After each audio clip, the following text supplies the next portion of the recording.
Hello, everyone. This is Alexander Lucard, and I am an HMIS System Administrator for Montgomery County. In this training, we are going to look at annual assessments. An annual assessment is a type of interim that a client must have in their HMIS record on the year anniversary of their being in your program. So if a client comes into the program today at the day of taping, 4/26/2021, and they're still in your program on 4/26/2022, they should have an annual assessment. And they should have an annual assessment for every year that they are in the program. So if they're in your program for 5 years, there needs to be 5 annual assessments. And if there's not, you've got some cleanup to do. So what we're going to look at today is how to do an annual assessment and how to make sure that you've actually done them correctly. So let's go into Client Point, and we're going to look up the same test family we've done in several other trainings. We're going to do the Jetson. Remember, when we're in Client Point, we only need to do a few letters of the first and last name. A good start is 2 in the first and 2 in the last. And if it's coming up with too many people, we can add more letters. Remember, minimum data entry for maximum search potential. We're going to hit search. Now we can see there's only one person in the family, George Jetson, that has, or in HMIS, that has the JE and JE, because this is its test site. This is the training site. And we know from previous trainings that George Jetson is the head of the household. So we're going to click on it. We can either click on the pencil or we can click on the name. We don't need to worry about backdating, but as always, remember that you want to be doing enter data as for the type of program that you're in. In this case, we are doing Rapid Rehousing Family HSP Catholic Charities, so we don't want to accidentally be doing enter data as for any program other than that. So if this was a different Catholic Charities program, we'd want to switch and make sure we're doing enter data as for Rapid Rehousing Family HSP. Now, we can see here that George has been in the program since 4/10/2020, and the day of the taping is 4/26/2021. So he's been in the program for a little over a year, so he should have an annual assessment.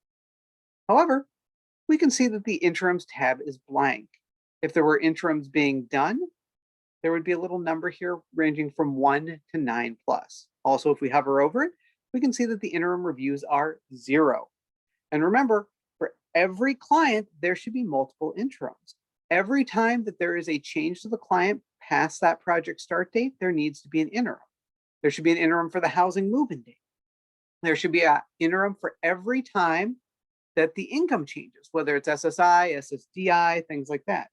Does their insurance change? Do they get a disability? There needs to be an interim for those. Are you doing point in time? There should be an interim. And of course, what we're looking at today, there should be an interim for annual assessment. So we can see here that there haven't been any annual or any interims done since George came into the program a year ago. And that's a bad thing. And a good program, a good case manager would be having multiple interims if the client has been in the program actually since 4/10/2020. We're only going to fix or focus on the annual assessment though today, but there is things that you would need to fix if this was an actual client. So let's click on the Interims tab. This brings up Add Interim Review. It's the only option here, so clearly that's what we're going to do. And we can see we have the whole family. Interim review type, we have 30-day review, annual assessment, or update. We want to choose annual assessment because what are we doing? We're doing annual assessments. And it's important that we have all the family members checked here because that way they have a unified annual assessment, one that will pre-populate into all 5 programs. So not only does this annual assessment continue to link all 5 members of the active family, but you only have to do one annual assessment instead of having to go into George's account and do an annual assessment there, go into Astro's account, do an annual assessment there, Elroy's account and do an annual assessment there, so on and so forth. You're only having to do it once instead of 5 times. And again, we want to make sure there's a check mark by every member of the family that is still active in the household at the time of the annual assessment. Next up is review date. So what do we want to do for the review date? Well, it would be easy if we could just go in and do an annual assessment for every client in your program on 01/01/2021, right? Every single person that's in your program here, and just go in and do an annual assessment for all of them. But that's going to create a lot of errors, actually going to make things worse. The annual assessment needs to be done around the annual assessment of when the client came into the program. And we know that the client came in on 4/10/2021, right? Let's go take a look at that. Let's cancel out and show you that one more time. Project start date is 4/10/2020. So we want an annual assessment around 4/10/2021 because we want it to be the annual anniversary. The annual assessment should be on the anniversary of their entry into the program, not the calendar. So if they came in on 4/10/2020, we want it to be around 4/10/2021. You have a 30-day span in either direction. So you can do it up to 30 days in advance of their actual anniversary or up to 30 days after their anniversary. So we could do it on today's date, which is 4/26/2021, and it will still count because it's within that 30-day time span of 4/10/2021. We'd be doing it 16 days late, but because it's still within that 30 days either way, before or after the anniversary date, it's still going to count. Again, you can do up to 30 days before the anniversary date or up to 30 days after the anniversary. And it will still count as an annual assessment. Anytime after that, the annual assessment will not count. So if their anniversary is 4/10/2021, as we saw here, and we do it in, say, February, because we want to get ahead of the game, it's not going to count. It's not going to show up as a properly done annual assessment. Same if you do it late in like November, like, oh, I forgot to do it, let's do it now. It's not going to count. It has to be that 30-day window in either direction. What I like to do is I like to set up an Outlook reminder for my clients. So I would have a little thing going, hey, it's 4/10/2021. We should have an annual assessment. And that's what I would do. So we want it to be within the year anniversary for the 30-day window. Does that make sense? So you can do it up to 30 days before that 4/10/2021 or up to 30 days after that 4/10/21 for the annual assessment to properly. We're going to use today's date since that's what it is, but I always like to do it actually on the anniversary because it's easier to remember. We hit save and continue. And then we want to make sure that the tab we're in is this one right here, MC HUD COC and ESG Update 2020. And what we're going to do then is we're going to look through and make sure that everything is correct for the household member. So in this case, we do George. Hey, the housing move-in date. Oh, hey, we've got that. And of course, we've got a housing move-in date, but we don't have an interim. So that's a completely different thing. Refer back to the housing move-in date trainings that we've done if you want to watch those to see how to do that correct. And we would just check everything and make sure that this looks correct. Does he still have income coming in? We check the HUD verification. Oh, does he still have earned income, which is a job coming in? Everything else is no. If not, we want to make some changes to the monthly income area. Is he still making $2,000?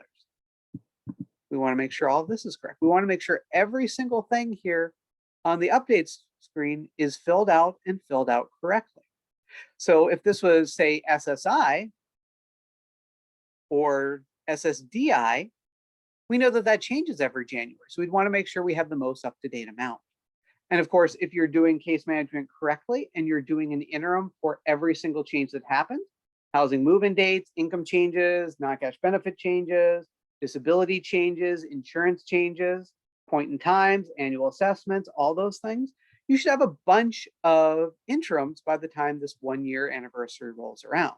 And if you're doing them correctly, you won't have anything to do here. You'll just create the annual assessment, hit save and continue, and you can scroll to save and exit and be done. The whole process, if you've been doing case management correctly, will only take about 5 seconds. But even then, it's still good to just take a look and make sure that everything is done in here correctly. And again, income changes on a yearly basis, so you should have some sort of change, especially if they are on disability or SSI. We hit save and exit. We don't have any questions that we actually have to answer, even though it wants to know if we want to. And here we can go. We can see there's our annual assessment and it's all done. There's our interim and we can see that it's all done. So that's all you have to do for an annual assessment. And again, it takes 5 seconds. It's so easy, so quick to do. but because it's so quick, it's also easy to forget to do them. And remember, we want to make sure that we do those annual assessments, not only because it is HUD mandated, and it is a way that they check to make sure you're actually going in and updating the client and keeping up with them in HMIS, but it also affects the income section of your APR report. So not doing annual assessments can negatively affect your SAGE if you use SAGE. It can affect your APR, it can affect your AHAR, and it can affect your NOFA ranking. So you need to get those annual assessments in. And a good way to check to make sure that the annual assessments are done is going to be using, of course, the APR. We go to reports, we go to COC APR 2019. Now I've already reloaded or preloaded a report from 11:06 and 54 a.m. So this report's out of date. It's not going to show the annual assessment that we just did to the Jetson family. It's not going to show up in this report, but that's good because this is going to show you how to track annual assessment errors.